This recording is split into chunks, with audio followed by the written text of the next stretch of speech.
রাখবেন 24-এর গণ অভ্যুত্থানের অগ্রনায়ক ইসলামী আন্দোলন বাংলাদেশের সংগ্রামী সিনিয়র নায়েবে আমির আলহাজ হযরত মাওলানা মুফতি সৈয়দ মুহাম্মদ ফয়জুল করিম শেখে চরমনাই।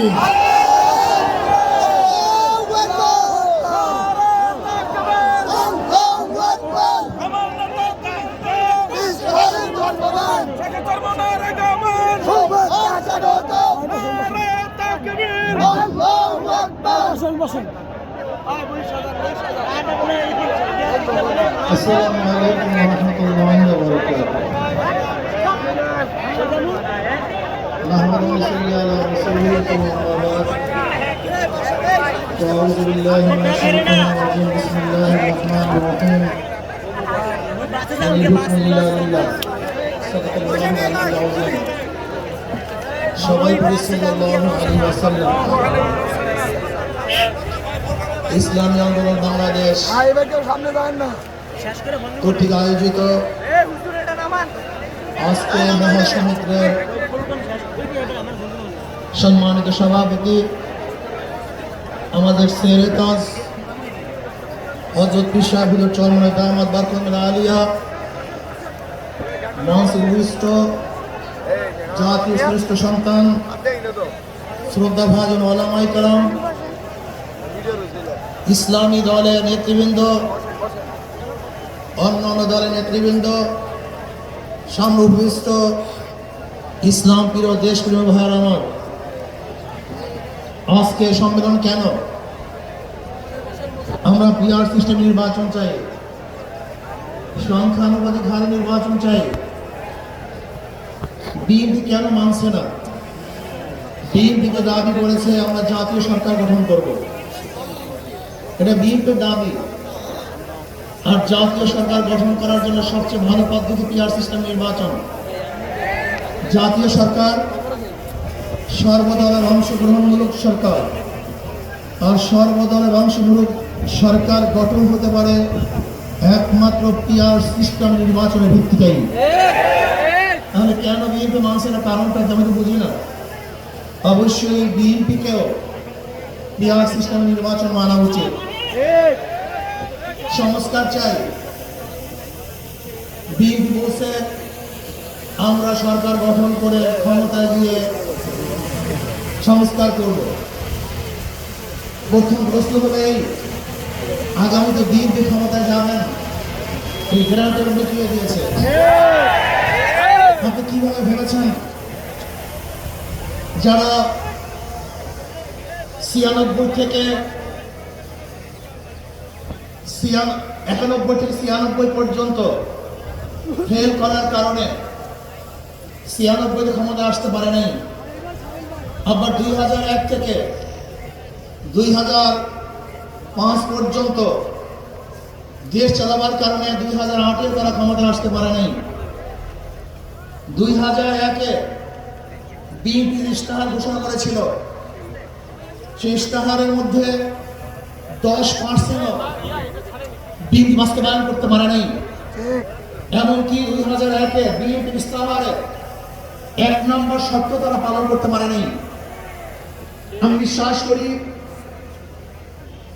আগামীতে ক্ষমতায় কে যাবে না না যাবে আমি জানি না, কিন্তু বাংলাদেশের জনগণ কোন দুর্নীতিবাজ, চাঁদাবাজ, দখলবাজ, খুনিদেরকে আর ক্ষমতায় নেবে না। বাংলাদেশের জনগণ রক্ত দিয়েছে, জীবন দিয়েছে বাংলাদেশে চাঁদাবাজি করার জন্য নয়, খুন করার জন্য নয়, দেশকে দখল করার জন্য নয়, দুর্নীতি করার জন্য মানুষ রক্ত দেয়। বাংলাদেশের মানুষ জীবন দিয়েছিল, মানুষ মুক্তি পাবে, শান্তি পাবে।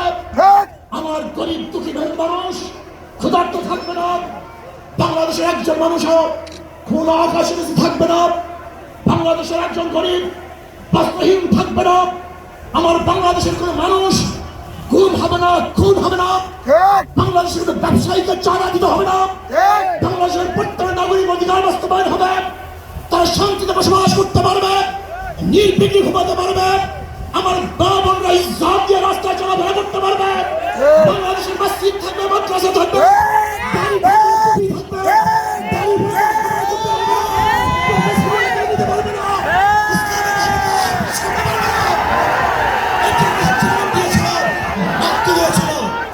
দ্বিতীয়বার দাড়ি টানবে, এই দৃশ্য দেখার জন্য মানুষ উঠতে দাঁড়ায়। আঙ্গুল তুলবে, মোল্লা বলে গালি দিবে, আজকে টুপি তাইওয়ানের ক্ষমতা আছে দেখতে পারো। এই স্লোগান শোনার জন্য মানুষ রক্ত দেয় নাই, এই দৃশ্য দেখার জন্য বুকের তাজা রক্ত জমিনে ঢেলে দিয়ে মানুষ শাহাদাত বরণ করে নাই। বাংলাদেশের মানুষ শাহাদাত বরণ করেছিল এই জাতিকে মুক্তি দেওয়ার জন্য, কোরআন ও সুন্নাহর আইন বাস্তবায়ন করার জন্য। বাংলাদেশের মানুষ ওই ভারতের গোলামি করার জন্য রক্ত দেয় নাই। বাংলাদেশের মানুষ ভারত আমাদের দেশে কর্তৃত্ব নেতৃত্ব করবে, আমেরিকা আমাদের দেশে কর্তৃত্ব নেতৃত্ব করবে, এর জন্য বাংলাদেশের মানুষ জীবন দেয় না, রক্ত দেয় নাই। বাংলাদেশের মানুষ সাধন, তারা নিজেরা আইন প্রণয়ন করবে, নিজেরা সংসদ পরিচালিত করবে, তারা নিজেদের পায়ে দাঁড়াবে। বাংলাদেশের মানুষ জীবন দিতে পারে কিন্তু কাল গোলামি করতে পারে না। ভাইরা আমার, আমি বিশ্বাস করি আজকে মঞ্চে যারা আছেন, আজকে মঞ্চে যারা আছেন, যদি আমরা মুনাফিকি না করি,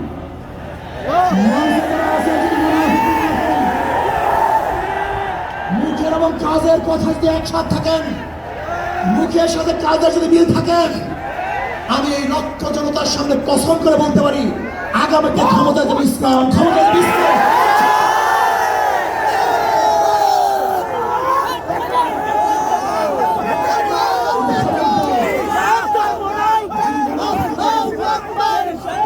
দেশের মানুষ সচেতন হয়েছে, দেশের মানুষ সব জ্ঞানী হয়ে গেছে। বিশ্বাস করেন না, একজন বিশ্বওয়ালা খেলাওয়ালা দূরে বক্তব্য শুনলে আমরা আশ্চর্য হয়ে যাই। বাংলাদেশের মানুষ কত সচেতন, তারা কত সচেতন হয়েছে। যদি আমরা মুনাফিকি না করি, যদি আমরা ঐক্যবদ্ধ থাকি, বাংলাদেশে একটা বাক্স ইসলামের নামে দিতে পারি। যেরকম আমেরিকা এবং ওই জারজ ইসরায়েল ইরানের আক্রমণ করে ফেলেছিল, মুহূর্তের মধ্যে নিশ্চিত করে দিবে। কিন্তু আক্রমণ করার পরে দেখেছে ইরানের দুহার থেকে কোথার থেকে বোম মিসাইল চলে আসছে। আমেরিকা এবং ইসরায়েল যেরকম অনুভব করতে পারে নাই, বাংলাদেশের বুকে যদি একটা বাক্স দেওয়া হয়, বাংলাদেশের ঘরের থেকে এমন মিসাইল বের হবে, এমন বোমা বের হবে,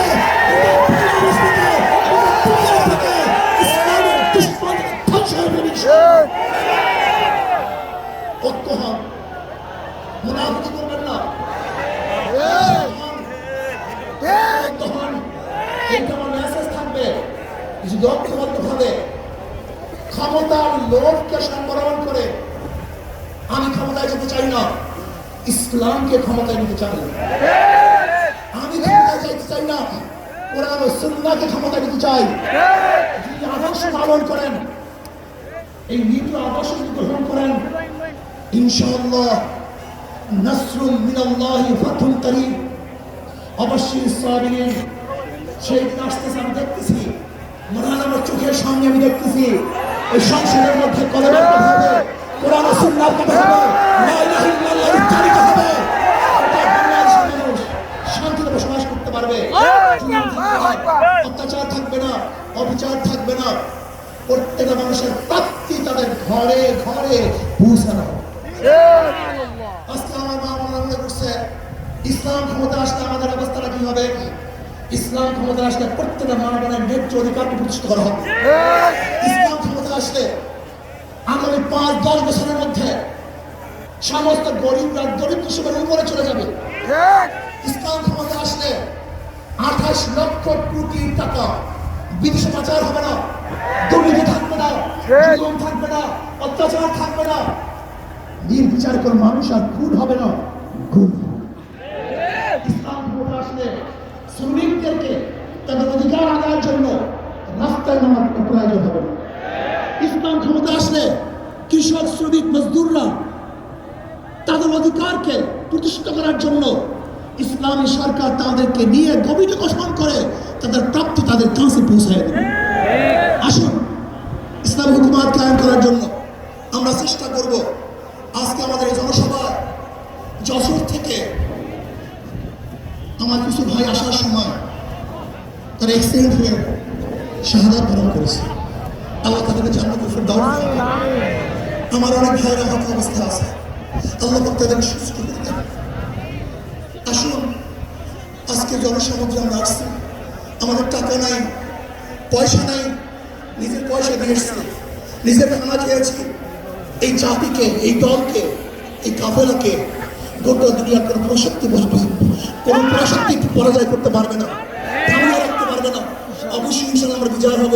আল্লাহ আমাকে এবং সবাইকে ইসলাম হুকুমাত কায়েম করার তৌফিক দান করেন। আমা আলাইনা ইল্লাল বালাগ। আসসালামু আলাইকুম ওয়া রাহমাতুল্লাহ।